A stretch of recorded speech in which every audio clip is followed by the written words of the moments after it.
Yo everyone, I wanted to dive into some juicy new games dropping in the first part of 2025. Now, spoiler alert, the list is so good it might distract you from whatever's still holding you hostage. We start off with me asking you, do you want massive hordes of enemies?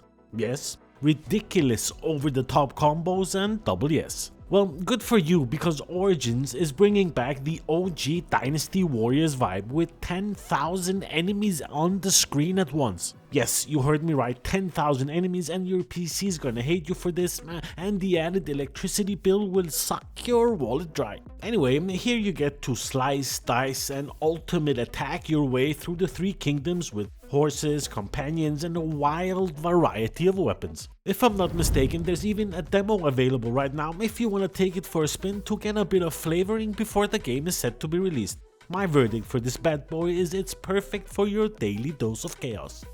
Next, I want to take a look at Hyper Lightbreaker.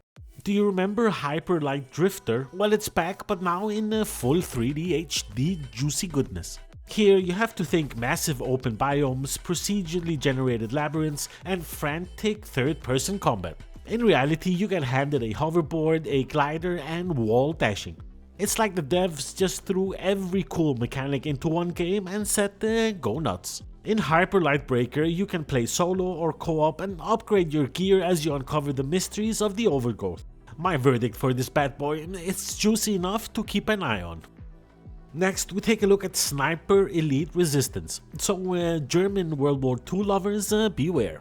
This time you're sneaking, sniping, and sabotaging deep in occupied France. And a really cool thing is that the classics X-ray kill cams are back. Like, I have no idea why they removed that juicy feature anyway, but it's good to see it back. As an added bonus, there's a cool new Axis invasion mode where you can invade or be invaded by other players, multiplayer, co-op survival, check and double check.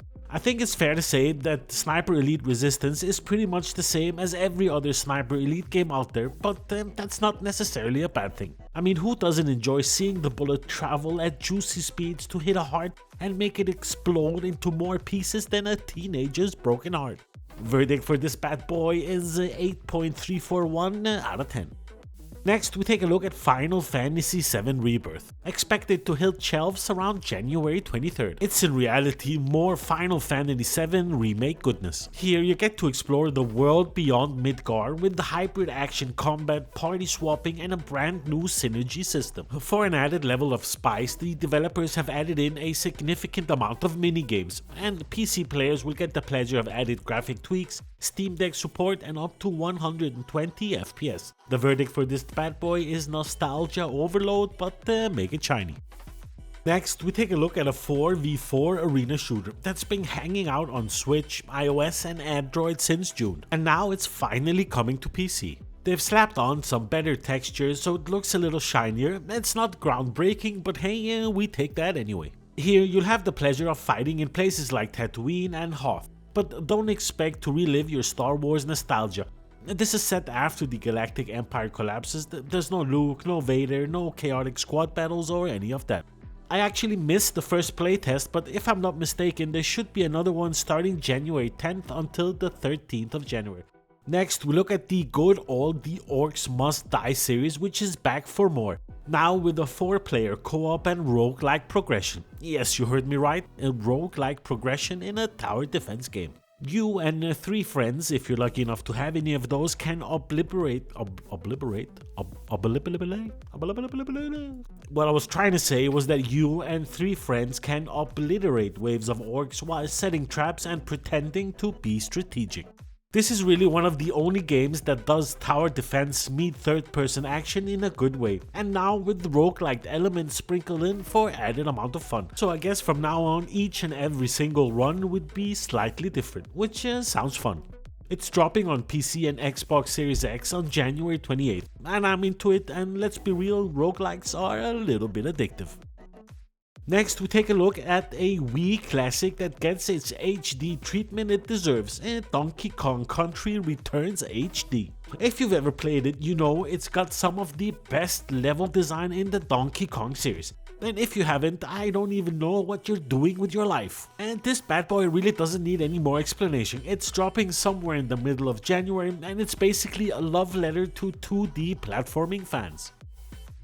Next, you'll have the pleasure of swinging into action with Peter and Miles as you take on Venom, Kraven, and other baddies in the biggest Marvel New York City as of yet. Marvel Spider-Man 2 is offering you 2 playable Spider-Man, 65 suits, and yes, web wings. According to the data, the campaign is just around 12 to 15 hours, but with side quests and collectibles, you'll be swinging around for ages. I for one will for sure be looking forward to this bad boy, but if you've got arachnophobia, maybe skip this one. Next, I would love to get your eyeballs on Eternal Strands. It's made from the guy behind Dragon Age, and it comes with this action-adventure game with vertical exploration and elemental abilities that let you mess with the environment. And aren't we as humans amazing at messing with our environment? To be completely fair, I feel this bad boy is giving off Shadow of the Colossus vibes, but with some extra magic sauce for an added level of juiciness. I guess this one goes out to anyone who's into climbing stuff, fighting big bosses, and messing around with interactive worlds. This will probably be your jam. If I'm not mistaken, it's set to launch in January by the end of the month. It's both on PS5, Xbox Series X, and PC. Since we just talked about the scaling and climbing, I wanna get your eyeballs on Aloft. It's a cozy survival game set in the clouds, where you build flying islands, gather resources, and fight off some creepy fungal corruption. It's serving you some pretty chill vibes with just the right amount of danger. In fairness, I'm left with the feeling of it giving Minecraft meets Studio Ghibli. It's cozy but potentially addictive. Next and last but not least, and something that I'm really looking forward to, Assetto Corsa EVO. This one without a doubt goes out to the racing fans. Here's the deal, Assetto Corsa EVO is giving you a 600 square mile open world, dynamic weather, day-night cycles, and the kind of realistic physics that make you feel like you can actually drive. What I really love about the Assetto Corsa world is that it prefers realism over arcade.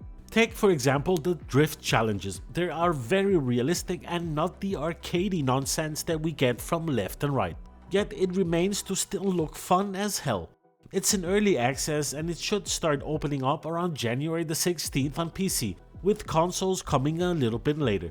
If you intend on taking Assetto Corsa EVO for a spin, I highly suggest that you don't do it on a controller, but get your hands on a racing wheel and pedal set. A cheap one, you don't have to spend all the money to have it funny. But if you're into hardcore sims, then this one is definitely for you. And that's pretty much all I had for you in this one. Short, sweet, with just the right amount of sick fish sticks energy. Can you do me a favor? Like the video if you liked it, subscribe if you haven't, like yeah, why not? Thanks a lot for taking the time to watch my video. I will see you in the next one. Peace.